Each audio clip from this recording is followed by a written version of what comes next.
दर्शकबिन नमस्कार। Business plus टेलिभिजनको बुल्स एन्ड बियर्सको अर्को एउटा श्रृङ्खलामा यहाँलाई हार्दिक स्वागत छ। बुल्स एन्ड बियर्समा हामी नेपालको क्यापिटल मार्केट शेयर बजारका विविध पक्षहरूलाई नजिकबाट खेलाउने प्रयत्न गर्ने गर्छौँ। शेयर बजारमा पसेपछि सबैको लक्ष्य र उद्देश्य एउटै हुन्छ कि नाफा कमाउने। लगानी नाफाका लागि गरिन्छ। अब त्यो कतिपयले नाफा कमाउँछन् त कतिपय फस्छन्। यो सिधै भन्नु पर्दाखेरि यो भन्न हामीलाई कुनै अप्ठ्यारो लाग्दैन कि धेरै लगानीकर्ताहरू पनि फसिरहेका हुन्छन्। कम्पनीलाई राम्रोसँग नबुझ्दा अथवा बजारलाई राम्रोसँग अध्ययन नगर्दाखेरि चाहिँ त्यसबाट प्रतिफलको साटो घाटा हुने अवस्था पनि आउन सक्छ। हामी प्रत्येक पल तपाईको प्रतिफल सुरक्षित होस् भन्ने चाहनामा छौँ र अघि बढिरहेका छौँ। बिजनेस प्लस टेलिभिजनको बुल्स एन्ड बियर्सको त्यही नै उद्देश्य रहेको छ र हामी तपाईको लगानीलाई सुरक्षित गर्नका लागि बजारमा के कस्ता एक्टिभिटिजहरू भइरहेका छन् भन्ने कुराहरू विभिन्न व्यक्तित्वहरूसँग कुराकानी गरेर निचोड पनि निकाल्ने गर्छौँ ताकि तपाईँलाई सहज हुन सकोस्। आज पनि हामी आजको बजार के भइरहेको छ, वर्तमान स्थिति कस्तो छ, लगानी गर्ने वातावरण कस्तो छ भन्ने सन्दर्भमा रहेर कुरा गर्छौँ र हामीसँग कुराकानी गर्नका लागि लामो समयदेखि बजारमा लगानी गर्दै आउनुभएका लगानीकर्ता हुनुहुन्छ केशव कोइराला। उहाँले आफूलाई बजारमा कसरी अगाडि बढाइरहनु भएको छ, कसरी लगानी गरिरहनु भएको छ, कुन सेक्टरमा लगानी गर्दाखेरि उहाँले बढी नाफा हुने सम्भावना देख्नुहुन्छ अथवा आफ्नो इन्भेस्टमेन्ट चाहिँ सुरक्षित देख्नुहुन्छ, यही सन्दर्भमा आज हामी कुरा गर्छौँ। यहाँलाई हार्दिक स्वागत छ। धन्यवाद। बजारले अहिले पछिल्लो समय यहाँहरूलाई निकै खुसी बनाइरहेको छ भन्दा सायद फरक नपर्ला हैन? एकदमै असाध्यै खुसी, एकदम खुसी छौँ। यो लामो समयको बियरिस पछिको पछिल्लो 6-7 महिनामा यहाँले मजाले कमाउनु भयो, राम्रै आर्जन भएको छ।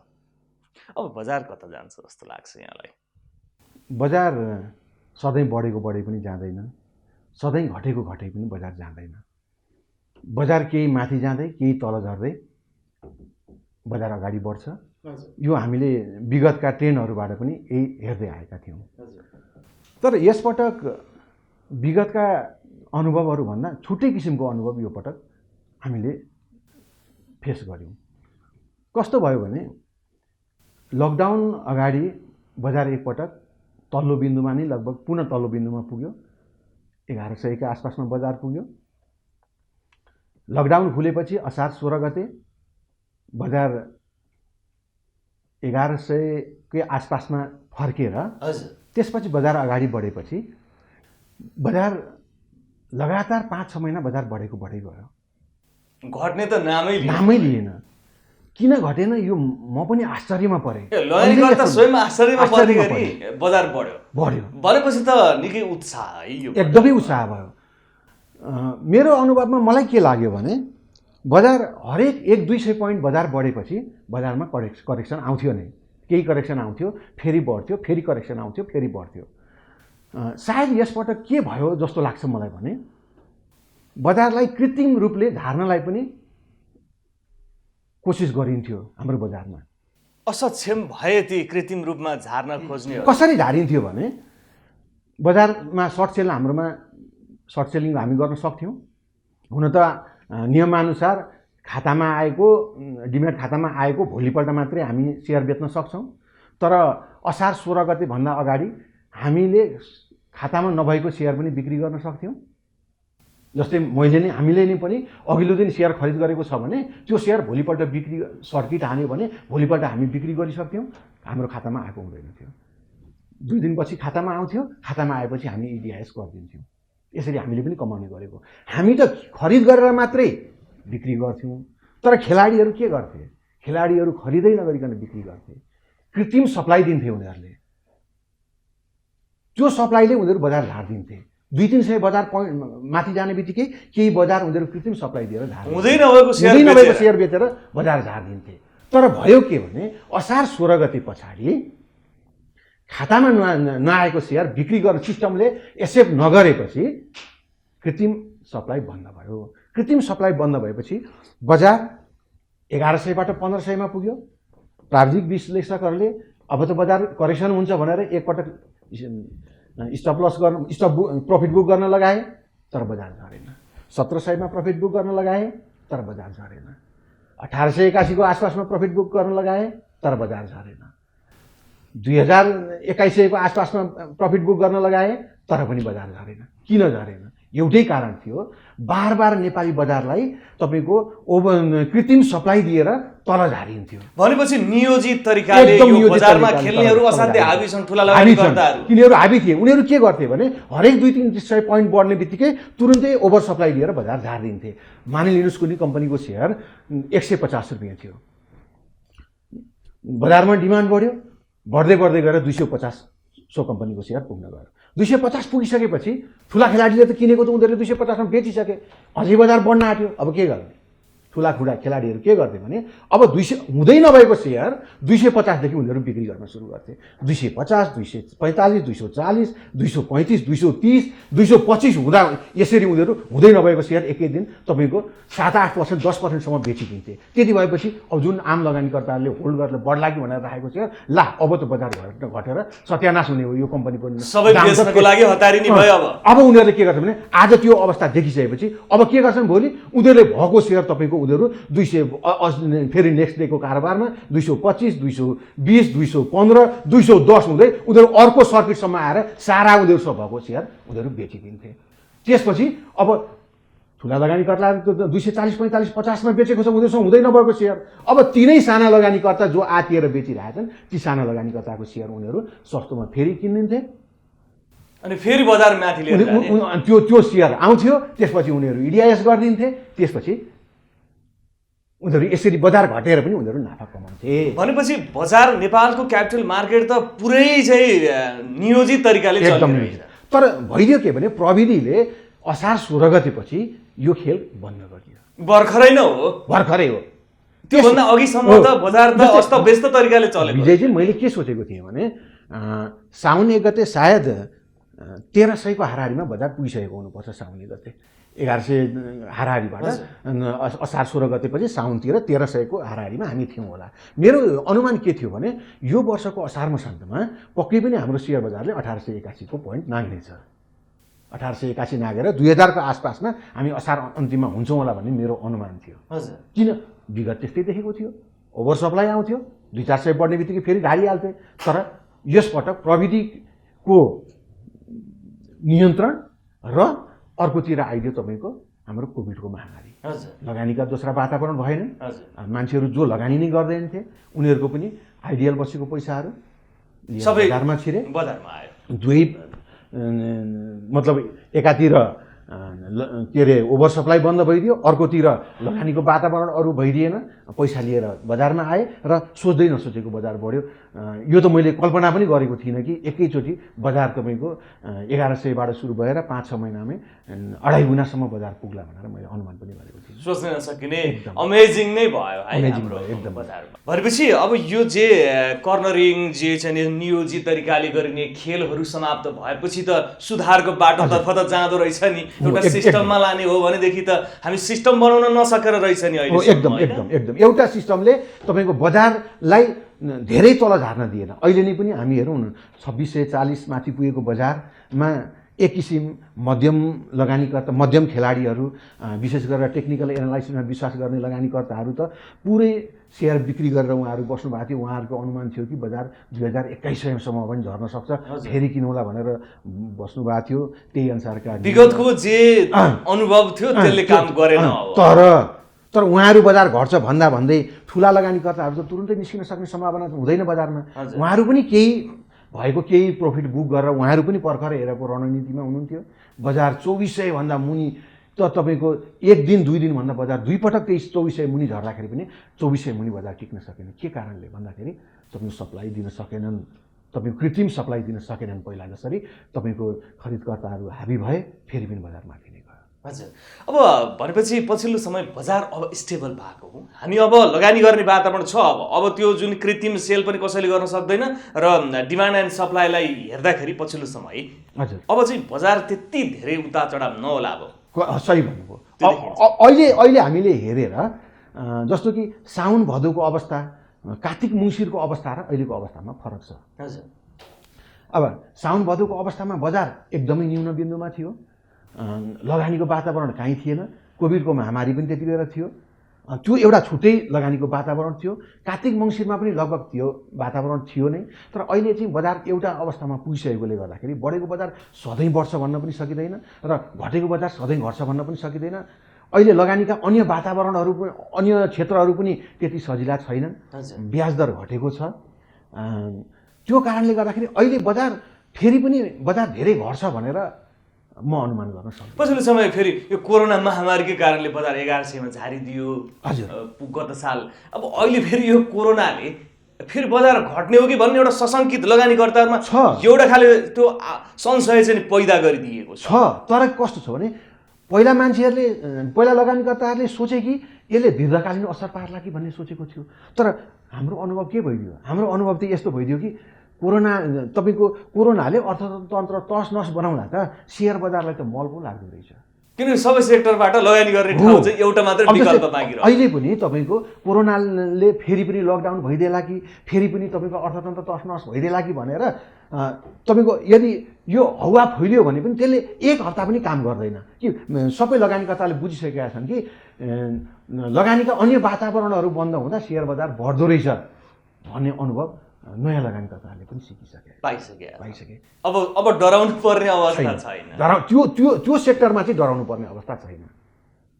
मैले अस्ति पनि बजार लगातार लगभग झन्नै बजार 10% जति बजार घटेको थियो। 2640बाट 2370-80सम्म बजार आयो। धेरै नयाँ लगानीकर्ताहरू त पलायन पनि भयो त्यति बेर। उहाँहरूले बार मलाई सोध्नुहुन्थ्यो, सर अब बजार बियर स्ट्यान्ड सुरु भएको, बजार घटै जान्छ भनेर उहाँहरूलाई धेरै त्रास पनि देखाइएको थियो। ब्याज दर बढ्दैछ, तपाईँको लिक्विडिटी सर्टेज भइसक्यो, ब्याङ्कमा लिक्विडिटी छैन। कसरी लिक्विडिटी हुँदैन? राष्ट्र ब्याङ्कले 85%सम्म लगानी गर्ने छुट दिएको छ। लिक्विडिटी 76-77 पुग्ने बित्तिकै लिक्विडिटी टाइट हुन्छ? यो त सम्भवै छैन। तपाईँहरू नआतिनुहोस्, तपाईँहरू नडराउनुहोस्, जति घट्छ घटेको किन्नुहोस्। मैले त यतिसम्म भनेको थिएँ कि तपाईँहरू 2350 बजारलाई अन्तिम बिन्दु मानेर 2350 को हाराहारीमा चाहिँ जे जति पैसा लगानी गर्न सक्नुहुन्छ तपाईँहरू लगानी गर्नुहोस्। त्यसपछि पनि घटेछ भने बजारमा हेरेर बस्नुहोस्, अरू केही नगर्नुहोस्। कुर्नुहोस्। कुर्ने हो भने त त्यसको त अब अहिले ठ्याक्कै लगानी गर्दाखेरि चाहिँ हामी सर्ट टर्ममा जाने कि मिड टर्ममा जाने कि लङ टर्ममा जाने? यहाँ के देख्नुहुन्छ? लगानीकर्ता हुनुहुन्छ, यहाँले एउटा नयाँ लगानीकर्ता, अघि पनि यहाँले भन्नुभयो यहाँलाई त धेरै सजेसन खोजिरहेको हुन्छन्, यहाँको विचारले प्रभाव पार्छ मान्छेहरूलाई कि धेरै वर्षदेखि लगानी गर्दै आउनु भएको छ, अनुभव छ। अब अहिले लगानी गर्ने चाहिँ कुन सेक्टरमा भनेको? मिड टर्म, सर्ट टर्म अथवा लङ टर्म? सर सुन्नु न, लगानी सर्ट टर्ममा गर्ने कि मिड टर्ममा गर्ने कि लङ टर्ममा गर्ने भन्ने डिसिजन गर्ने लगानीकर्ता पनि लङ टर्ममा लगानी गर्ने छुट्टै लगानीकर्ता हुन्छन्, मिडियम टर्ममा लगानी गर्ने छुट्टै लगानीकर्ता हुन्छन् र सर्ट टर्ममा लगानी गर्ने छुट्टै। बजारको अवस्था हेरेर पनि त्यो लगानी गर्ने क्यापेसिटी त हुनु पर्यो। केही लगानीकर्ताहरू यस्ता हुन्छन् जो बिल्कुलै साना नयाँ लगानीकर्ताहरू छन्। एउटा बजारको सुखद पक्ष भन्नु या दुःखद पक्ष, कमाउनेको लागि सुखद पक्ष, गुमाउनेको लागि दुःखद पक्ष।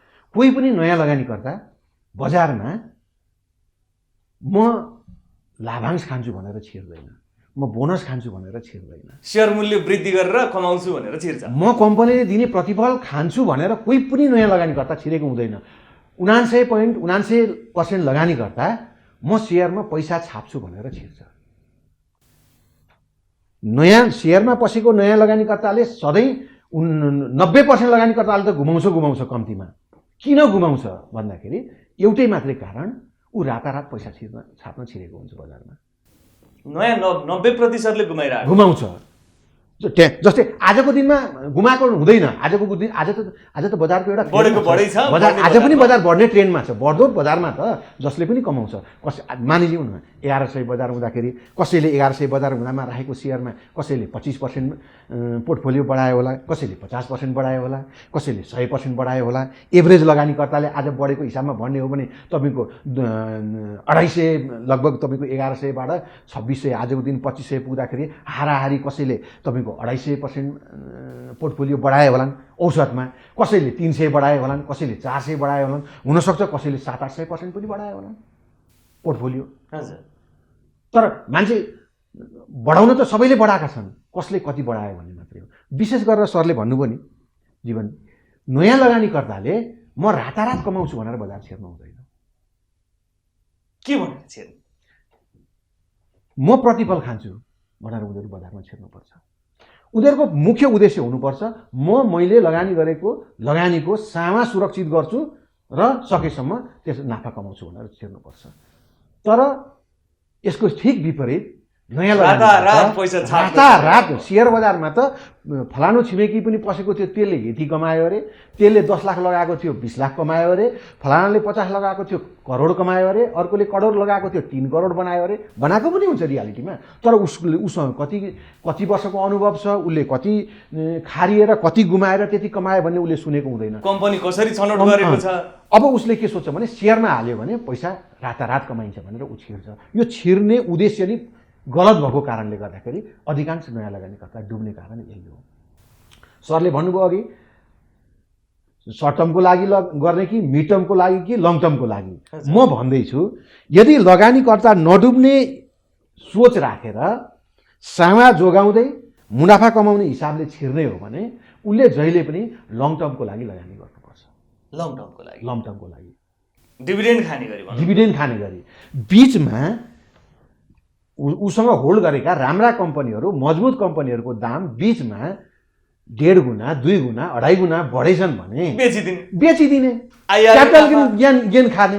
तर मुख्य उद्देश्य चाहिँ त्यो हुनु हुँदैन नयाँ लगानीकर्ता छिर्दाखेरि। सबैभन्दा पहिले लगानी गर्दाखेरि म डिभिडेन्ड खान्छु, कम्पनीले इयरली चाहिँ कति डिभिडेन्ड दिन्छ भनेर। मैले किन्ने कम्पनीको आर्थिक वित्तीय अवस्था कस्तो छ, यसको इपिएस कति छ, यसको रिजर्भ कति छ, त्यो इपिएस पनि कुन सम्पत्ति बेचेर कुन वेबाट आएको इपिएस हो त्यो थाहै हुन सक्छ कि सक्दैन, कम्पनीको डिस्ट्रिब्युटेबल प्रफिट कति छ, कतिको कम्पनीको के हुन्छ इपिएस चाहिँ टन्न देखाइदिएको हुन्छ, नाफा टन्न हुन्छ तर बाँड्न मिल्ने नाफै हुँदैन हैन। यी सबै कुरा हेरेर म प्रतिफल खान्छु। मानिलिउँ मैले 10 लाख लिएर म बजारमा छिरेको छु, यो 10 लाख जोगाउनु मेरो सबैभन्दा पहिलो कर्तव्य हो। यसलाई जोगाउन सकेँ भने म यो लगानी गरेको कम्पनीको प्रतिफल खान्छु, मलाई डिभिडेन्ड दिन्छ, लाभांश दिन्छ, बोनस सेयर दिन्छ र बीचमा कथम कदाचित मूल्य बढेछ भने 1.5 गुणा 2 गुणा 2.5 गुणा भएछ भने बेचेर म क्यापिटल गेन पनि लिन्छु भन्ने सोचाइले जो लगानीकर्ता बजारमा छिर्छ त्यो लगानीकर्ताले गुमाउने सम्भावना एकदमै कम हुन्छ। तर हौवामा रातारात पैसा कमाउन 99% मूल्य वृद्धि देखिया हुन्छ नि त, त्यसले सर्किट हान्यो कम्पनी हेर्छ। अब हिजो सर्किट हान्यो कम्पनी, ल ओहो यहाँ त 10% एकै दिन। अब उसले पैसाको जो गरिसकेपछि ऊ भोलिपल्ट स्क्रिन हेर्न थाल्छ। उसले कस्तो कम्पनीमा लगानी गर्छ भने कुन कम्पनीले सर्किट हानेर बढेको छ 10%। हजुर हेर्छ। आज 10% कुनै कम्पनीले हान्यो आज किन्दैन, आज मात्रै बढेको हो कि त्यो हेर्दैन फेरि। ऊ त बाठो छ नि त, उसले आज हेर्छ यो त आज मात्रै बढेको छ, यो आज किन्दिनँ भोलि हेर्छु यसले के गर्छ भन्छ। भोलि आएर हेर्छ, भोलि पनि सर्किट हानेको छ, भोलि सर्किट हानेपछि उसमा कन्फिडेन्स जाग्छ, 2 दिन कम्पनी भनेको त यो पो रहेछ त भन्छ। तेस्रो सर्किटमा गएर उसले सेयर किन्छ। अनि माइनस सर्किटको त्यो चाहिँ भागीदार बन्छ त्यसपछि। अब हेर्नुहोस् अब त्यसपछि के हुन्छ त भन्दाखेरि खेलाडीले त अघिल्लै दिन बेचेको हुन्छ, भोलिपल्टको सर्किटमा बेचेको हुन्छ, पर्सिपल्ट उसले किन्दाखेरि त तपाईँको ऊ त बेचेर भागिसकेको हुन्छ। त्यसपछि बजार घट्न थाल्छ, हप्ता कुर्छ, महिना कुर्छ, 1.5 महिना कुर्छ, 2 महिना कुर्छ। अब त्यो त उसले त पिकमा किनेको हुन्छ, त्यसपछि उसलाई तपाईँको टेन्सन हुन थाल्छ, ऊ पेनिक हुन थाल्छ, यो त मैले गलत कम्पनी किनेको छु, अब मलाई लस हुने भयो भनेर। जब त्यो कम्पनीको फेरि किन्ने बेला सुरु भएको हुन्छ त्यो बेलामा उसले जसले उसलाई 3 सर्किट माथि लगेर बेचेको थियो उसले 1-2 सर्किट तल झरेर त्यही मान्छेलाई त्यही खेलाडीलाई त्यो सेयर बेचिदिन्छ र फेरि खेलाडीले कुन सेयरमा सर्किट लगाउँदैछ यो चाहिँ बढ्छ होला भनेर फेरि त्यसैमा हालिदिन्छ। यहाँले खेलाडी बारम्बार भनिराख्नु भएको छ, यहाँ पनि त खेलाडी हो नि। म त खेलाडी भन्न मिल्दैन, हेर्नु हामीले त भन्न मिल्यो नि, यहाँहरू जस्तैले त खेलेर त बजारलाई प्रभाव पार्ने हो नि। मेरो उद्देश्य के छ जीवनजी, मैले कुनै कम्पनी किने भने म फाइनान्सियल एनालाइसिस यहाँले कृत्रिम सेयर चाहिँ बेच्नु भयो कि भएन मिल्दाखेरि नडाटिकन आत्मसाक्षी राखेर म भन्दै जान्छु। सुन्नुहोस् न सर, म भन्दै जान्छु, म कम्पनी किन्नुभन्दा अगाडि म बजार गएँ भने 1 किलो आलु किन्नु पर्यो भने 1 किलो काउली किन्नु पर्यो भने पनि बिचमा फर्काइ हेर्छु कतै कुहिएको त छैन भनेर। जबकि त्यसको मूल्य हुन्छ तपाईँको 50-60 रुपियाँ 100 रुपियाँ। त्यो लगानी गर्दा त हामी पल्टाइ हेरेर आलु छानेर हामी बकेटमा हाल्छौँ, त्यतिकै यसरी उगाएर हाल्दैनौँ हामी। किन भन्दा पैसा नोक्सान पो हुन्छ कि भनेर। अनि लाखौँ पैसा लगानी गर्दाखेरि चाहिँ कम्पनी नहेरिकन त लगानी गर्ने कुरा आएन। कम्पनी लिस्टेड कम्पनी झन्डै 250-300 पुगिसक्यो होला सर होइन। यी लिस्टेड कम्पनीमा कम्पनी आफैमा नराम्रो कुनै पनि होइन र आफैमा राम्रो कुनै पनि होइन। खासमा चाहिँ हजुर कम्पनीको लागि मूल्य कति तिर्ने कुरा त्यो मात्रै महत्त्वपूर्ण कुरा हो। अघिल्लो फागुन चैतमा मेरो नजरमा हाइड्रो पावरका सेयरहरू एकदमै न्यून मूल्याङ्कन 50 रुपियाँ 55 रुपियाँसम्ममा आएका हाइड्रोहरू देखियो त्यतिखेर। अन्त ती 50-55 कहाँ त आज पनि तिनीहरूको हैसियत त्यस्तै छ। तिनले पनि बनाए 150 त बनाए, क्यापिटल गेन तिनले पनि दिए, तर लाभांश नै दिन सक्ने, प्रतिफल नै दिन सक्ने कम्पनीहरू पनि 100 मुनि धेरैवटा कम्पनी थिए। 100 को हाराहारीमा धेरैवटा कम्पनी थिए। मैले फागुन चैतमा धेरैवटा, म त्यस्तो ठुलो मान्छे त होइन तर पनि सामाजिक सञ्जालमा अलिकति हाम्रो नयाँ लगानीकर्तालाई र साना लगानीकर्ताहरूलाई उनीहरूलाई अलिकति मोटिभेट गर्नको लागि म लेख्ने गर्छु। मैले यो लगभग 4-5 वर्षदेखि सुरुवात गरेको, फस्ने कम्पनीहरूमा लगानी नगर्नुहोस् भनेर घट्दो बजारमा पनि मैले धेरै सचेत गराएको थिएँ। त्यो बेलामा 100 मुनि धेरै प्रतिफल दिन सक्ने हाइड्रो पावर कम्पनीहरू थिए। मैले बार मैले झकझकाएँ, यो लगानी गर्ने मौका हो, हाइड्रो पावर कम्पनीमा लगानी गर्नुपर्छ। किनभने 5%, 7%, 8%, 10% पनि त प्रतिफल त प्रतिफल नै हो। त्यस्ता कम्पनीहरू 100 रुपियाँ मुनि आएका छन् अथवा 100 रुपियाँ आसपासमा छन्, यो समयमा लगानी गरौँ। अरुण कावेली त मैले नाम किटेर त्यतिखेर भनेको थिएँ, अरुण कावेलीको सेयर चाहिँ किन्नुपर्छ। यसको यो 25 मेगावाटको कम्पनी हो, यसको डिभिडेन्ड क्यापासिटी राम्रो हुन्छ, पछि यसको रेभेन्यू पनि राम्रो छ, यो लिनुपर्छ भनेर मैले धेरै साथीहरूलाई झकझकाएको थिएँ। त्यति बेला उहाँहरू झकझकिनु भएन। केही साथीहरू फलो पनि गर्नुभयो, मैले पनि किनेँ। 100 रुपियाँ मुनि पनि मैले धेरै किनेँ। एउटा लिमिटमा पुगेपछि मैले बिक्री गरेर पनि म निस्केँ। त्यस्तै मेरो सोचाइ के छ भने मैले कुनै कम्पनी किन्नको लागि कम्पनी न्यून मूल्याङ्कित हुनुपर्छ, अन्डर भ्यालुड हुनुपर्छ। म त्यो कम्पनी किन्छु। म त्यो कम्पनी किनिसकेपछि एउटा लेभलमा पुगेपछि सर्टेन मार्जिन मलाई भएपछि म त्यो कम्पनी बिक्री गर्छु। सकेसम्म मैले बिक्री गरेको कम्पनी पनि कसैले किन्यो भने त्यसले पनि नाफा गरेर बेच्न सकोस् भन्ने उद्देश्य हुन्छ मेरो। दर्शकबिन आज हामी कुरा गरिरहेका छौँ नेपालको क्यापिटल मार्केटमा के कस्तो अवस्था छ र वर्तमान सिचुएसनमा हामी कसरी अगाडि बढ्ने भन्ने सन्दर्भमा रहेर कुराकानी गरिरहेका छौँ। केशव कोइरालाज्यू हामीसँग हुनुहुन्छ। अहिलेको लागि छोटो विश्रामपछि हामी फेरि आउँछौँ।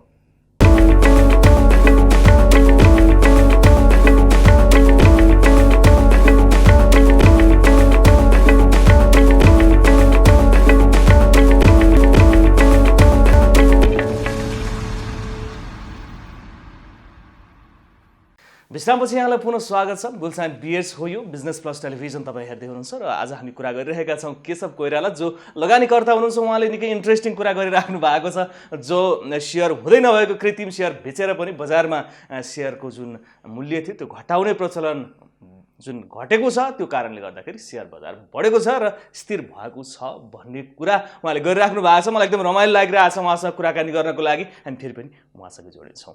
अब यहाँलाई मैले सोधेको अघि एउटा प्रश्न सोधेको थिएँ, यहाँले कृत्रिम सेयर सेल गर्नुभयो कि भएन? यहाँले जवाफ दिनु भएन। म दिन्छु सर। मैले कृत्रिम हुँदै नभएको सेयर चाहिँ बिक्री गरिनँ कहिले पनि, तर अघिल्लो दिन किनेको सेयर चाहिँ भोलिपल्ट मैले बिक्री गरेँ, खातामा नआउँदा यहाँले पनि बेच्नुभयो। बेचेँ। अब त्यो यस्तो जोखिम लिन्थ्यो कि सेयर किनेकै छ, इडिआइएस गर्नुभन्दा इडिआइएसको अन्तिम समयभन्दा अगाडि 1 दिन अगाडि किनेको सेयर त 1 दिन अगाडि खातामा आइसक्छ, त्यसपछि इडिएस गरौँला भनेर जोखिम बोलेर हामी लिन्थ्यौँ। यदि कुनै विक्रेताले मलाई बिक्री गर्ने विक्रेताले उसले मलाई दिन सकेन भने उसले क्लोज आउट बापत जो जरिवाना तिर्छ त्यो तिर्न तपाईहरु तयार हुनुहुन्छ। त्यो म लिन्छु र म त्यो बराबर तिरेर त्यो गरिन्थ्यो त्यो समस्या। तर सारा लगानीकर्ताले कहिले त्यो अवसर प्राप्त गर्दैनन्। उनीहरूसँग त्यो जोखिम मोल्ने क्षमता पनि हुँदैन। मोल्ने क्षमता भए पनि त्यो जुन ब्रोकरले जुन धितोपत्र बोर्डले अलिकति कारबाहीको भागीदार पनि बनाइन्छ, यहाँहरू अलिकति सेटिङ मिलाउनुहुन्छ जस्तो छ। होइन सर, धितोपत्र बोर्डले यस्तो गर्ने लगानीकर्ता कसैलाई कारबाही गरेको पनि थिएन। हो, नियम त त्यसो गर्न पाइँदैन थियो।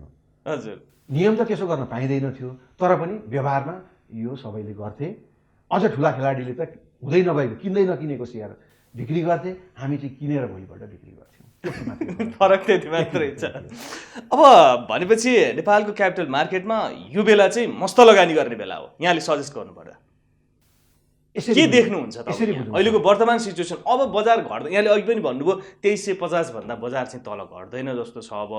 अब चाहिँ लगानी गर्दा हुन्छ जस्तो देखियो यहाँले। अब पछिल्लो समय पनि बजार एक दिन बढ्ने फेरि अर्को दिन घट्ने, यो एकदम स्टेबल करेक्सन, त्यो जुन बजार घट्नु भनेको नराम्रो पक्ष होइन कि करेक्सन हुँदै अघि बढेको हो भन्ने त हो नि। एकदम सही कुरा भन्नुभयो सर। बजार घट्दै बढ्दै गरेको राम्रो हो, करेक्सन हुँदै बढ्नु राम्रो हो। सरले भन्नुभयो नि अहिलेको बेला लगानी गर्ने उपयुक्त बेला हो कि होइन। लगानी गर्ने उपयुक्त बेला त अघिल्लो वर्ष थियो, साउन भदौमा थियो, कार्तिक मङ्सिरमा थियो, आँखा चिम्लेर लगानी गर्ने बेला थियो। अब चाहिँ आँखा खोलेर लगानी गर्नु, सोचेर आँखा खोलेर लगानी गर्नुपर्छ। सरले भन्नुभयो नि कस्तोमा लगानी गर्ने, लङ टर्मको लागि कि मिड टर्मको लागि कि सर्ट टर्मको लागि भन्नुभयो नि। अब अहिलेलाई लङ टर्मको लागि पनि लगानी गर्नलाई एकदम राम्रो अवसर छ। अहिले पनि बजारको यो अन्त होइन, अझै लामो समय बजार बुलिस हुन बाँकी नै छ। हजुर, बाँकी नै छ, अझै बाँकी छ सर। के 15 पी हाराहारीमै बैङ्कहरू 15 पी हुँदै बजारको अन्त्य होला त? पक्कै हुँदैन। कुन सेक्टरहरू बढ्यो? म त देख्छु सर अहिले नेप्सेको सूचकाङ्क हेर्ने हो भने नेप्से 2550 को हाराहारीमा होला आज। हजुर, तर कम्पनीको रेटहरू हेरेर प्र्याक्टिकल्ली तपाईँ कम्पनी वाइज जानुभयो भने जुन कम्पनीहरू अघिल्लो बुलमा एक्सिस्ट थिएनन्, आजका कम्पनीहरू अघिल्लो बुलमा थिएनन्, ती कम्पनी बाहेक अघिल्ला कम्पनीहरू हेर्नुहोस्, केही कम्पनी छोडेर कोही कम्पनी त अघिल्लो बुलको छेउछाउमा पनि पुगेका छैन, आधा पनि पुगेका छैनन्, कोही मुस्किलले आधा पुगेका छन्, कोही अघिल्लो बुलको प्राइसको छेउछाउमा बल्ल पुग्दैछन्। भने यो नै बुलको अन्त हो म भन्न सक्दिनँ। आज बजार बढेको भनेको यो 3-4 वर्षको बजार बियरिसमा गएका पिरियडमा आइपिओ जारी गरेर लिस्टिङ भएका कम्पनीहरू जसका पुँजी धेरै छन्, ती पुँजी धेरै भएका कम्पनीहरूलाई विशेष त कर्नरिङ गरेर टपमा जुन रेटमा पुर्याइएको छ त्यसले बजार पुँजीकरण माथि बढाएको छ, त्यसले नेप्सेलाई माथि बढाउन सहयोग पुर्याएको छ।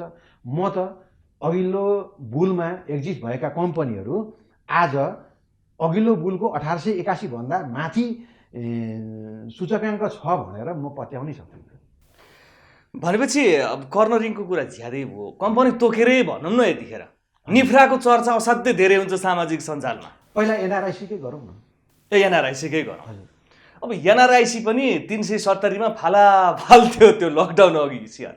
मैले 327 मा पनि किनेको थिएँ। 327 मा पनि यहाँले किन्न ल्याउनु हो भनेपछि आज 1400-1500 को हारा 1850 सम्म पुग्यो।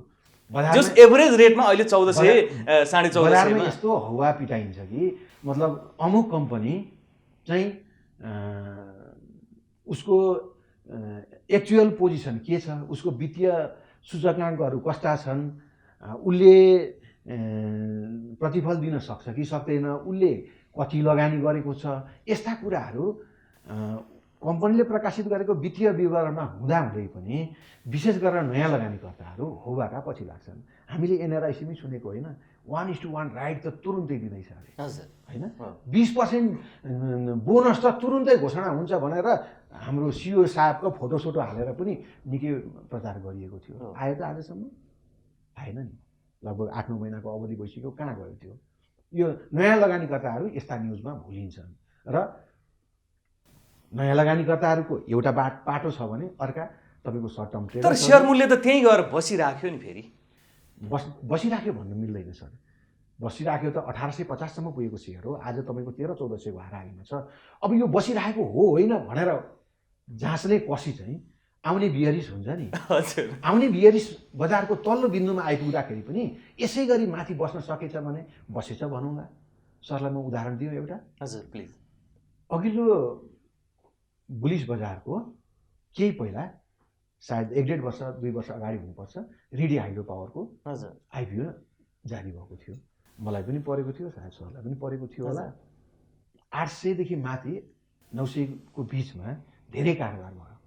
युएसको त यो त सुनको अन्डा दिने कम्पनी, यो त पाउँदैन, जतिमा पाउँछस् किनेर उठा भनेर मलाई पनि धेरैले भनेका थिए। मेरो एउटा साथी उहाँले 800 भन्दा माथि उहाँको लगानी क्षमता अनुसार धेरै किता किनेर राख्नु भएको थियो। पछि मैले 150 मा कम्पनीको मूल्य झरुन्जेलसम्म पनि सोद्धाखेरि उहाँ होल्डमै हुनुहुन्थ्यो। अब आज उहाँले के गर्नु हो म भन्न सक्दिनँ। परिस्थिति विकराल छ। त्यति बेला 1881 थियो होइन सर हाम्रो उच्चतम बिन्दु। आज 2550 मा हामी छौँ। हजुर, के रेडियो हाइड्रो पावरको 850 माथि किन्ने लगानीकर्ताले आज नाफा कमाएको छ? त्यो सम्भवै छैन। अब 6000 पुग्दा कमाउला? परिस्थिति गाह्रै छ। गाह्रो छ। त्यही भएर बुलिस बजारमा 6 महिना मूल्य टिक्यो भन्दैमा अब यो मूल्य कायम भयो भन्नु। अब चन्द्रगिरी सिधै कुरा गरौँ न। 2000 भन्दा बढी सेयर मूल्य भइसकेको छ, लगातार सकारात्मक सर्किट लागेर। यो हुनुपर्ने कम्पनी हो, सिधै भनिदिनुहोस् यहाँ लगानीकर्ताको हिसाबले यो 2000 हुनुपर्ने कम्पनी हो कि होइन? त्यो कम्पनीको इपिएस हेर्दाखेरि, रिजर्भ कोर्स हेर्दाखेरि, कम्पनीको रनिङ फेज हेर्दाखेरि। म प्राविधिक विश्लेषक होइन, म वित्तीय विवरणहरू हेरेर फाइनेन्सियल फोरकास्टसम्म केही गर्न सक्छु। प्लिज त्यसैको आधारमा हेरौँ न। त्यसको आधारमा हेर्दाखेरि चन्द्रगिरीलाई कुनै पनि हालतमा 2000 आसपासमा खरिद गरेर होल्ड गर्न चाहिँ सकिँदैन। अब प्राविधिक विश्लेषकहरूले त कुनै कम्पनीको मूल्यको सीमा नै हुँदैन भन्नुहुन्छ उहाँहरू। 2000 मा किनेर सायद 2500 मा बेच्न सक्नु होला, 2500 मा किनेर 3000 मा बेच्न सक्नु होला। तर सबै किन्ने मान्छेहरू ट्रेडर्स हुँदैनन्, अधिकांश होल्डर हुन्छन्। जति जति कम्पनीको मूल्य माथि जान्छ त्यहाँ तपाईँको ट्रेडर्सहरू कम हुँदै जान्छन् र तपाईँको होल्डरहरू बढ्दै जान्छन्। यो त अझ धेरै राख्यो भने अझ के नहोला भनेर होल्ड गर्दै जाने प्रवृत्ति छ। 800-900 मा रिडी किन्ने मान्छेहरूले तपाईँको ट्रेड गर्छु भनेर किनेको थिएन। यो त सुनको अन्डा दिने कम्पनी हो, होल्ड गरेर जितिन्छ भनेरै होल्ड गरेको हो। जितेन त तपाईँको 4-5 वर्षपछिको रिजल्टले देखायो नि। आजको दिनमा चन्द्रगिरीको नेटवर्थ माइनसमा होला, इपिएस केही प्लसमा होला। बिजनेस हेर्दाखेरि अहिले रातारात प्रगति गरेर त्यत्रो नाफा कमाएर प्रतिफल बाँड्न सक्ने स्थिति देखिँदैन। अब हुनसक्छ 2-4 वर्षपछि अब त्यहाँ खुलेका रिसोर्टहरू भरिभराउ भएर टुरिस्टहरूले भरिएर कम्पनीले कमाउँदै गयो भने पछि प्रतिफल पनि देला। तर तपाईँ हामी नि के भनिरहेका छौँ, यो बुलको पिरियड कति होला विजयजी? अब बुलको पिरियड 2.5-3 वर्ष हुन्छ भन्छन्, 3-4 वर्ष म्याक्सिमम गयो भनेदेखि हो। त्यो 2.5-3 वर्षमा चाहिँ मैले सोध्न खोजेको कारण यो 2.5-3 वर्षमा चाहिँ चन्द्रगिरीले चमत्कार गर्दैन। हजुर, बियर्समा गएपछि त्यसपछि बियर स्ट्यान्ड सुरु भयो। बियर स्ट्यान्डमा सुरु भएर त्यसपछि चमत्कार गरे भने त्यसपछि अर्को बुलको लागि किनौला न त्यो सेयर। त्यसपछि अर्को बुलको लागि महँगोमा किनौला न त्यो सेयर। चमत्कार गरोस् न पहिला, कम्पनीले प्रतिफल दियोस् न एकचोटि, हेरौँ न। प्रतिफल दियोस् होइन, प्रतिफल दिने गरी कमाओस् न पहिला। प्रतिफल दिनुलाई म मेरो लागि चाहिँ सबैभन्दा ठुलो कुरो कमाउनु हो। हजुर, प्रतिफल भनेको त कमाइबाट दिने न हो। नदिए पनि कमाएको छ, दिए पनि कमाएको छ। खल्तीमा पैसा आउनु चाहिँ सबैभन्दा ठुलो कुरो हो। खल्तीमा भएको पैसा खर्च गर्नु, रिजर्भ कोषमा भयो नि पछि पाउने त त्यही लगानीकर्ताले नै हो। खोजेको यही हो। हजुर, ठिक छ। चन्द्रगिरीले राम्रो कमाउँछ भने जुन कम्पनीको हेर्दाखेरि उहाँहरूको प्रोस्पेक्टस हेर्दाखेरि अब यो वर्ष चाहिँ घाटामै जाने, अर्को वर्षदेखि नाफा कमाउने, 2-3 वर्षमा गएपछि 35, 40, 45, 50सम्म इपिएस निकाल्ने उहाँहरूको जुन प्रक्षेपण छ, त्यो अनुसार त उहाँले नाफा कमाउँदा त बजार बियर स्ट्यान्डमा गइसकेको हुन्छ।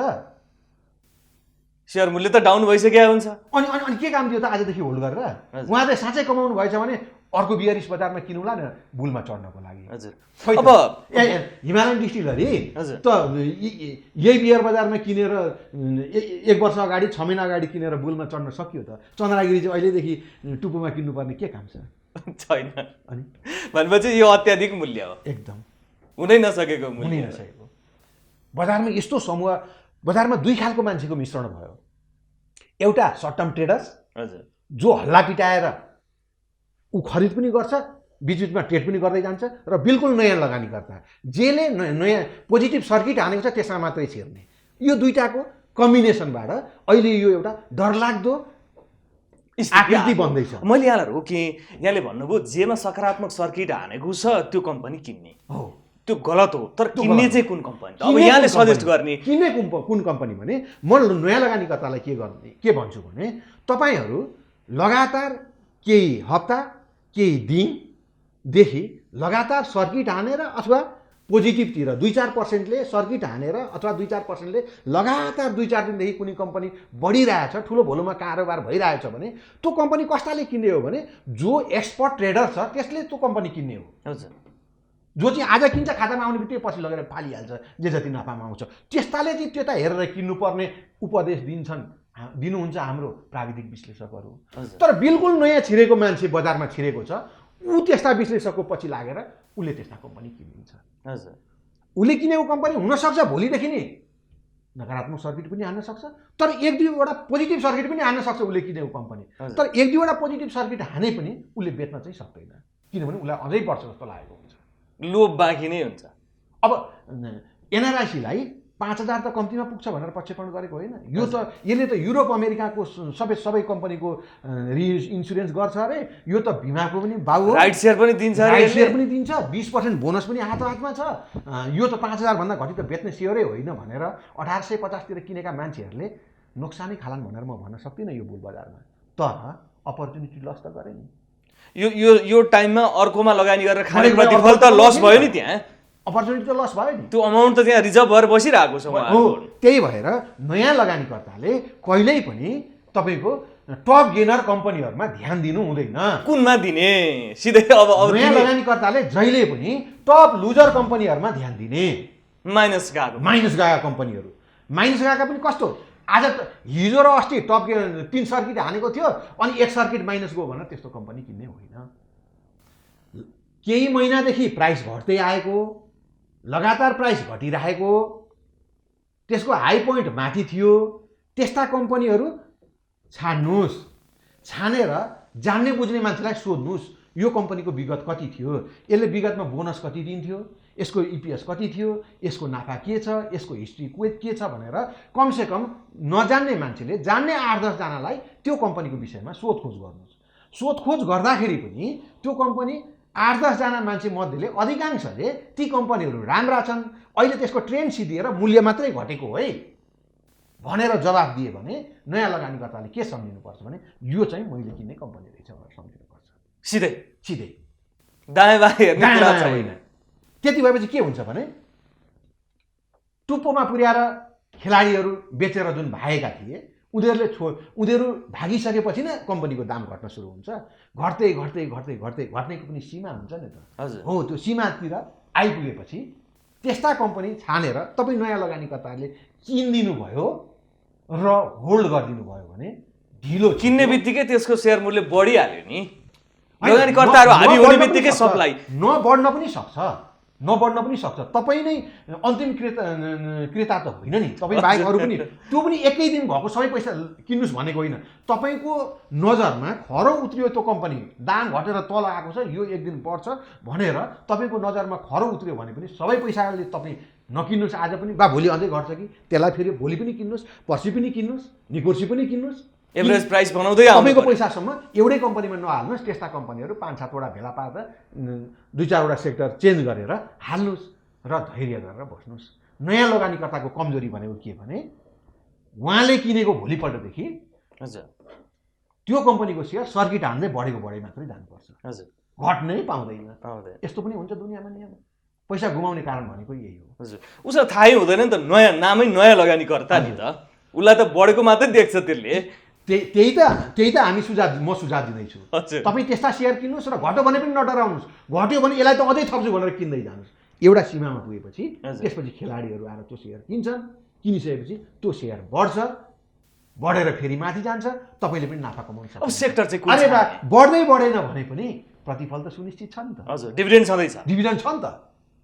ठिक छ। अब सेक्टर जुन छ अहिले banking sector, insurance sector, micro finance sector, अब हाइड्रो पावर छ, अब सेक्टर पनि छान्नु पर्ने छ त्यो लगानीकर्तालाई फेरि। अब सुन्नुहोस् सरले अघि 3टा मलाई अप्सन दिनुभएको थियो, सर्ट टर्म कि मिडियम टर्म कि लङ टर्म भनेर, यहीँभित्र फेरि आयो। हजुर, अब सर्ट टर्मको लागि सर्ट टर्म खेल्ने भनेको खेलाडीकै हातमा मात्रै कुनै कम्पनी हुन्छ। सर्ट टर्ममा पस्ने भनेको या त खेलाडीले जान्दछ या तपाईँको हल्लाको भरमा कुद्ने मान्छे त्यसमा पस्न सक्दछ। सर्ट टर्म कुन चल्ने भनेको सर्ट टर्मको लागि त फाइनेन्सियली सपोर्ट चाहिएन, इन्डिकेटरहरूको सपोर्ट चाहिएन। अस्तिसम्म निफ्रा तपाईँको 480-85मा आउँदा हामीले किन्दा त अरू कसैले किन्नु परेन, 600 नआएपछि त फेरि किन्न थालेको छ। यो बिचमा केही परिवर्तन भएको छैन। हो, तपाईँको सर्ट टर्म लगानी भनेर भन्नुहुन्थ्यो नि, सर्ट टर्म लगानी भनेको कम्पनी हेरेर लगाइँदैन, ट्रेन्ड हेरेर मात्रै लगाइन्छ। ट्रेन्ड हेरेर खेलाडीहरू कता गए, हाम्रो जस्तो इनसाइडर ट्रेडिङ हुने बजारमा, हाम्रो जस्तो कर्नरिङ हुने बजारमा तपाईँको अब ट्रेन्ड केमा आउँदैछ त्यसमा चढ्ने हो। तपाईँको सर्ट टर्म इन्भेस्टरले सर्ट टर्म ट्रेडिङको लागि अब त्यो भनेको चाहिँ अब त्यो अँध्यारामा हानेको झटारो हो, कहिले झरिहाल्छ, कहिले झटारो मात्रै खेल्छ, झर्दैन होइन। सर्ट टर्मको लागि अब सर्ट टर्मको लागि कुनै सेक्टरै अलग्गै भनिराख्नु परेन, त्यो जहिले पनि चेन्ज हुनसक्छ। आज हाइड्रो चलाएको छन्, भोलि तपाईँको माइक्रो फाइनेन्स चल्न सक्छ, पर्सि नन लाइफ चल्न सक्छ, निकोर्सी फेरि हाइड्रो चल्न सक्छ। यसको लागि तपाईँको कुनै सेक्टरै भयो त्यो हाम्रो बसमा रहेन, खेलाडीको बसमा मात्रै रह्यो। खेलाडीहरू कहाँ छिरिन्छन् भनेर त हामी प्रिडेटरमाइन गर्न सक्दैनौँ नि। नयाँ लगानी गर्दा त प्रिडेटरमाइन गर्न सक्दैन हो। कमसेकम मिड टर्मको लागि हामी चढ्न सक्छौँ। मिड टर्मको लागि चढ्दाखेरि अहिले मैले देखेको मिड टर्म, म त अब फाइनेन्सियल स्टुडेन्ट भएको कारणले गर्दाखेरि अब कसलाई चाहिँ सपोर्ट गर्ला त अहिलेको अवस्थामा यी भएका समूह उपसमूहहरू मध्येमा भनेर मैले स्टडी गर्दाखेरि चाहिँ म के देख्छु भने अहिलेको ब्याज दर घटेको, कस्ट अफ फन्ड घटेको, बेस रेट घटेको र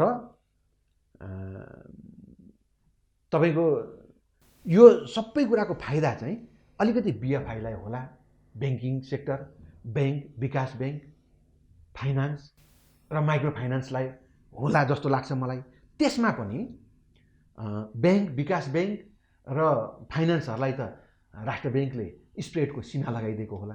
सस्तोमा आयो भने सस्तैमा दिनु पर्ला, महँगोमा आयो भने महँगैमा दिनु पर्ला।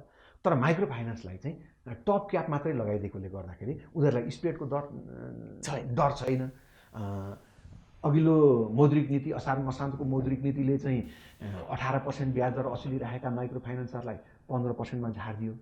त्यसले गर्दाखेरि अधिकांश माइक्रो फाइनेन्सरको फर्स्ट क्वार्टर रिपोर्ट कमजोर रिपोर्ट आएको छ, किनभने उनीहरूले पे गर्नुपर्ने इन्ट्रेस्ट पनि घटाउन सकेनन्, इन्ट्रेस्ट रिसिभ पनि बढाउन सकेनन्। एकातिर 18%बाट सिधै 15%मा झारिदियो। अर्कोतिर के अरे बोरोइङको उनीहरूले पुरानो लिएको बोरोइङको कस्ट पनि घटाउन सकेनन्। तर बिस्तारै सेकेन्ड क्वार्टरमा आएपछि उनीहरू सम्हालिँदै गए। अब के भयो भने कस्ट अफ फन्ड हत्तै घटेर गयो, ब्याङ्कहरूसँग आइडियल बढी भयो अनि उनीहरूले डाइरेक्ट माइक्रो फाइनेन्सलाई लोन दिन थाले र सस्तो रेटमा पाए। अघिल्लो वर्ष हाराहारी पुस मसान्तमा 10को हाराहारी कस्ट अफ फन्ड भएका माइक्रो फाइनेन्सहरूको योपल्ट पुस मसान्तमा आइपुग्दा त 6-7को 6.5को हाराहारीमा कस्ट भनेपछि समग्रमा हामी निचोड निकाल्न निचोडतिर जाउँ। माइक्रो फाइनेन्स सेक्टर सुरक्षित हो एकदम। यो क्वार्टर र नेक्स्ट क्वार्टर यो इयरको लागि यदि कम्पनीको सेयर बढाउनलाई फाइनेन्सियल इन्डिकेटरहरू महत्त्वपूर्ण हुन्छन्, कम्पनीको नाफा र इपिएस महत्त्वपूर्ण हुन्छ र कम्पनीले दिने नेक्स्ट इयरको लाभांश महत्त्वपूर्ण हुन्छ भने सबैभन्दा बढी रिटर्न दिने यो वर्षका कम्पनीहरू मध्येमा माइक्रो फाइनेन्स हुन सक्छ। अब कोरोनाको प्रभावले गर्दाखेरि सबै क्षेत्रको लगानी यहाँ आएको कुरामा दुई मत भएन, त्यसमा ठिक छ। ब्याङ्कको लिक्विडिटी पनि रह्यो, त्यसमा पनि दुई मत भएन। अब बिस्तारै ब्याज दर बढ्दै जाँदा र कोरोनाको प्रभाव बिस्तारै हटेर यहाँको सेक्टरको अमाउन्ट चाहिँ नि अर्को सेक्टरमा इन्भेस्ट गर्ने बेला आयो भने बियरिस सुरु हुन सक्छ। यो 3-4 वर्ष नपुग्दै पनि मेरो अनुमानमा सर बियरिस अहिले सुरु हुन सक्दैन, किनकि लगानी त घट्न सक्छ नि। अब टेक्निकल एनालाइसिसहरू हाम्रो प्राविधिक विश्लेषकहरूले भन्नुहुन्छ करेक्सन भन्नुहुन्छ। अब त्यस्तो बियरिसलाई हामीले सर्ट टर्म बियरिससम्म भन्न सक्छौँ, तर बियरिस बजार चाहिँ अहिले सुरु हुने बेला भएको छैन। बजारको अन्त यो होइन। मैले अघि पनि भनिसकेँ सरलाई, 15 पी हुँदाहुँदै ब्याङ्कको पी 15 हुँदाहुँदै बजारको अन्त्य बुलिसको अन्त्य हुन सक्ला, यो सम्भव छैन। बजार बढ्न धेरै बाँकी छ। सरले भने जस्तो भइदिएमा तपाईँको सर्ट टर्म बेरिस चाहिँ हुनसक्छ, जो चाहिँ तपाईँको हाम्रो प्राविधिक विश्लेषकहरू भन्नुहुन्छ बढीमा 20%सम्मको हुनसक्छ। बजार साइडवेजमा जान सक्छ केही समयको लागि, 2-4 महिनाको लागि, केही घट्न सक्छ, 50-100 घट्न सक्छ। बजार तुरुन्तै बढेर अहिले 3000 पुग्छ, 2800 पुग्छ भनेर पनि म भन्दिनँ। तर के छ भने बजार साइडवेजमै गएछ, बजार 50-100 घटेरै बसेछ भने पनि हामीले राम्रो रिपोर्ट थर्ड क्वार्टर र फोर्थ क्वार्टरको राम्रो रिपोर्ट आउने सम्भावना भएका कम्पनीहरूमा लगानी गऱ्यौँ भने हाम्रो लगानी चाहिँ बढ्छ, सुरक्षित हुन्छ। बजार घटोस् तर हाम्रो लगानी चाहिँ सुरक्षित हुन्छ। हजुर, ब्याङ्क र विकास ब्याङ्कहरूको पनि राम्रो रिपोर्ट आउँछ थर्ड क्वार्टरमा र फोर्थ क्वार्टरमा पनि राम्रो रिपोर्ट आउँछ। तर अलिकति पुँजी बढी भएको कारणले गर्दाखेरि धेरै क्यापिटल गेन आउँछ भनेर चाहिँ म ग्यारेन्टी गर्न सक्दिनँ। तर माइक्रो फाइनेन्समा चाहिँ क्यापिटल गेन पनि राम्रो क्यापिटल गेन आउँछ आजको मूल्यमा किनेको खुद्रा माइक्रो फाइनेन्स किन्नु भएमा। म थोक माइक्रो फाइनेन्सको कुरा गरिरहेको छैन। थोक माइक्रो फाइनेन्सले चाहिँ तपाईँको अन्य ब्याङ्क तथा संस्थाबाट लोन लिएर खुद्रा माइक्रो फाइनेन्समा लोन दिने उनीहरू कमिसन एजेन्ट मात्रै भएको कारणले गर्दाखेरि अहिले ब्याज दर घटेको बेलामा उनीहरूको ब्याजभन्दा खुद्रा माइक्रो फाइनेन्सले सिधै ब्याङ्कसँग सस्तो ब्याज दरमा ब्याज पाएको कारणले गर्दाखेरि नाफा बढ्ने चाहिँ खुद्रा ब्याङ्क। अब यहाँ लगानीकर्ता हुनुहुन्छ, पछिल्लो समय नेप्सेले यो सञ्चालनमा ल्याएको टिएमएसबाट सन्तुष्ट हुनुहुन्छ तपाईँ? बिल्कुलै सन्तुष्ट छैन, बिल्कुलै छैन। सिडिएससीको मेरो सेयर एप र टिएमएस एपबाट बिल्कुलै सन्तुष्ट। अब यस्तो सिचुएसनमा कसरी अगाडि बढ्न सक्या होला त्यो नेप्से भने क्या? यसलाई सुधार्नुपर्छ भन्नेतिर सोच्दैन भने यहाँले यसो झकझकाउनुहुन्न? सर अब यो अब हामी त साधारण लगानीकर्ताहरू हौँ। अब हाम्रो उहाँहरूसँगको पहुँच पनि धेरै हुँदैन। जीवन लगानीकर्ताको दायित्व अधिकार त हो नि, त्यो उसको दायित्व हो। तर हामीलाई चुसे जसरी हामीसँग पैसा लिइसकेपछि हामीलाई सन्तुष्ट हुने सेवा चाहिँ दिनुपर्ने हो उनीहरूले। त्यसमा त नेप्सेको विकल्पको कुरा उठाएको थियो, त्यसको लागि यहाँ नि सकारात्मक विचारमा हो। एकदम हामीलाई यस्तै सेवा सुविधा दिने हो भने नेप्सेको विकल्प हुनुपर्छ। नेप्सेको आजको यो सुविधा सन्तोषजनक छँदै छैन, एकदमै छैन। हुनुपर्ने के थियो टिएमएसमा? आजकल यहाँले भोग्नु भएको ठ्याक्कै समस्याहरू के छन्? एकातिर टिएमएसमा सर्ट टर्म ट्रेड बन्द गरिएको छ, हजुर। अर्कोतिर लगानीकर्ताले बारम्बार क्लोज आउट तिर्नुपर्छ, हजुर। सर्ट सेल बन्द भएको भए क्लोज आउट कसरी आउँछ? एउटा क्लोज आउट जो मतलब बिक्रीकर्ताले इडिआइएस नगरेको कारणले गर्दाखेरि क्लोज आउट पर्नु आम कुरा हो। तर त्यस्तो केस 10% छ भने 90% चाहिँ खातामा हुँदै नभएको सेयर बेचेर क्लोज आउट नपरेका छन् लगानीकर्ता। यो कसरी सम्भव छ? एकातिर सर्ट सेल बन्द छ भन्छ, एक दिन मैले नि उदाहरणको लागि सर्ट सेल छ कि छैन भनेर चेक गर्नलाई एउटा कम्पनीको 1000 किता जो मसँग थिएन, मैले सेलको लागि अर्डर राख्दाखेरि अर्डर एक्सेप्ट भयो। हजुर। तर मेरो त्यो दिन मैले बिकेन, म किन यो लफडामा पर्ने भनेर मैले 2% हाईमा सेल अर्डर राखेको थिएँ। कसरी भयो भने मसँग अमुक कम्पनीको 1000 किता सेयर मानिलिउँ मसँग थियो, मैले आज त्यो सेयर बेचेँ, भोलिपल्ट फेरि मैले 1000 किता सेयर किने त्यही कम्पनीको सेयर। त्यो कम्पनीको सेयर किनिसकेपछि पर्सिपल्ट मैले इडिआइएस गरेकै थिएन, इडिआइएस नगरिकन मैले फेरि मसँग अब अघिल्लो दिन किनेको सेयर मेरो त आइपुगेको छैन मेरो खातामा, तर बिको नै भने पनि दिने सेयर त आउँछ भने मसँग ग्यारेन्टी त भइसकेको छ नि त। मैले सेलको लागि राख्दाखेरि सिस्टमले एक्सेप्ट गर्यो। यसको मतलब बिचबिचमा अब भुलवश भनौँ या नियोजित केही ब्रोकरहरूसँग नियोजित तरिकाले यिनीहरूले सर्ट सेल पनि गराउँछन्। कस्तो सर्ट सेल देखिन्छ भने जुन अघिल्लो दिन किनेको तर खातामा नआइसकेकालाई चाहिँ प्रविधिको दुरुपयोग गरेर कतै सर्ट सेल पनि गर्दैछन् कि भन्ने शङ्का चाहिँ जन्माउने ठाउँ छ। अवस्था त्यो छ। नत्र भने खातामा हुँदै नभएको सेयर बेचेर बारम्बार लगानीकर्ता किन क्लोज आउट परिरहेको छ? 30 करोड रुपियाँ क्लोज आउट बापत लगानीकर्ताले पैसा तिरिसक्नु पर्यो यो आर्थिक वर्षमा मात्रै। हजुर। कसरी? भनेपछि यो टिएमएसमा समस्या छ। यो समस्याले गर्दा लगानीकर्ताहरू क्लोज आउट तिर्न बाध्य छन्। जब लगानीकर्तालाई अति आवश्यक परेको हुन्छ टिएमएसको, मतलब त्यसको प्रयोग गर्नुपर्ने, त्यस्तो बेलामा बिग्रिदिन्छ। अब यो प्रविधिले जानाजान बिग्रेको हो, नियोजित होइन। जब तपाईँलाई साना लगानीकर्ताले कुनै कम्पनी तुरुन्तै बेचेर निस्किनु पर्छ त्यति बेला बिग्रिदिन्छ। हजुर। जब उनीहरूले खरिद आदेश हाल्नुपर्ने बेला हुन्छ तल्लो बिन्दुमा आएर कुनै अमुक कम्पनीको, त्यति बेला ठ्याक्क त्यति बेला बिग्रिदिन्छ। हजुर। अब अन्तिममा मेरो एउटै प्रश्न यहाँलाई,